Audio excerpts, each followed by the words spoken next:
12A railway colony movie review. Hero Allari Naresh గారు ఈ మూవీతోనైనా hit కొట్టాడో ఈ రివ్యూలో చూద్దాం రండి. మూవీ ఎలా ఉంది అంటే యావరేజ్ అని చెప్పవచ్చు. ఈ మూవీ యొక్క స్టోరీ విషయానికి వస్తే, కార్తిక్ అలియాస్ అల్లరి నరేష్ గారు ఓ రాజకీయ నాయకుడి దగ్గర పనిచేస్తూ ఉంటాడు. అదే ఊర్లో ఉండే కామాక్షిని కార్తిక్ అలియాస్ అల్లరి నరేష్ గారు ప్రేమిస్తారు. అయితే ఓ రోజు కామాక్షి అండ్ ఆమె తల్లి హత్య చేయబడతారు.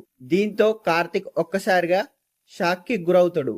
తాను ప్రేమించిన అమ్మాయిని, తన తల్లిని ఎవరో హత్య చేశారో తెలుసుకునేందుకు స్వయంగా విచారణ మొదలు పెడతాడు.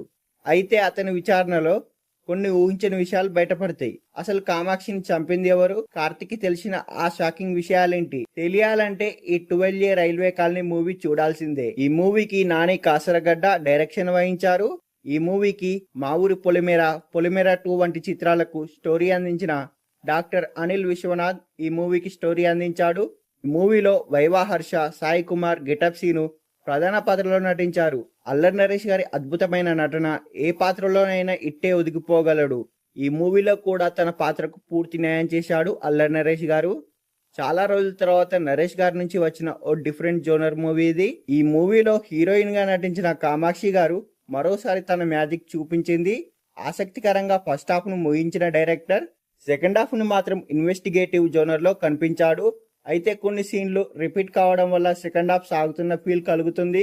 ఈ మూవీ యొక్క సినిమాటోగ్రఫీ బాగుంది. ఇలాంటి క్రైమ్ ఇన్వెస్టిగేషన్ థ్రిల్లర్ కి బ్యాక్గ్రౌండ్ స్కోర్ చాలా ముఖ్యం. హర్రర్ థ్రిల్లర్ సినిమాలు ఇష్టపడే వారికి మాత్రమే 12A రైల్వే కాలనీ నచ్చుతుంది.